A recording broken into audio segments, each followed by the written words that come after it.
కాంపిటీషన్లో round number 3 మొదలవుతుంది. Round number 3లో participate చేయడానికి శరణ్య, దర్శన్ ఇద్దరు ఇంకా రాకపోవడంతో ఆనంద ఎంతగానో టెన్షన్ పడిపోతూ ఉంటుంది.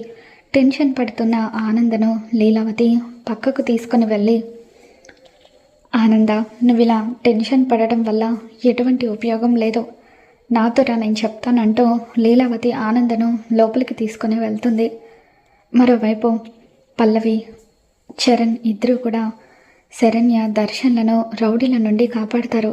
వాళ్ళొచ్చి కారు ఎక్కుతూ ఉండగా అనన్య రౌడీలతో, రే, ఈ కాస్ట్యూమ్స్ అన్నీ కూడా తగలబెట్టేయండి అని చెప్పి అంటూ ఉంటే వాళ్ళు కాస్ట్యూమ్స్ అన్నిటినీ కూడా తగలబెట్టేస్తారు. ఛీ, నువ్వు అసలు మనిషివేనా అని చెప్పి శరణ్య అనన్య మీద మండిపడుతూ ఉంటుంది.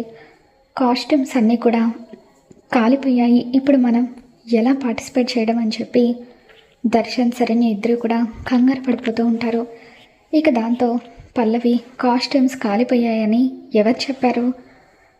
కాస్ట్యూమ్స్ అన్నీ కూడా భద్రంగా ఎక్కడికి వెళ్ళాలో అక్కడికి వెళ్ళాయని చెప్పి అంటూ ఉంటే శరణ్య, దర్శన్ ఇద్దరు కూడా షాకింగ్గా చూస్తూ ఉంటారు.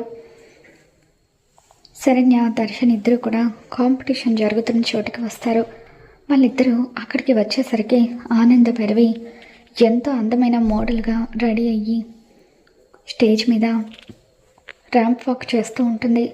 అలా ఆనంద ఎంతో కాన్ఫిడెంట్గా స్టేజ్ మీద నడుస్తూ రావడం చూసి అందరూ కూడా షాక్ అవుతారు. శరణ్య, దర్శన్ ఇద్దరు ఎంతగానో ఆనందపడిపోతూ ఉంటారు. మరి ఆనంద కాంపిటీషన్లో విన్ అవుతుందా, ఏం జరగబోతుందో మళ్ళీ మన ఛానల్ తెలుసుకుందాం. ఈ వీడియో మీకు నచ్చినట్లయితే తప్పకుండా లైక్ చేయండి.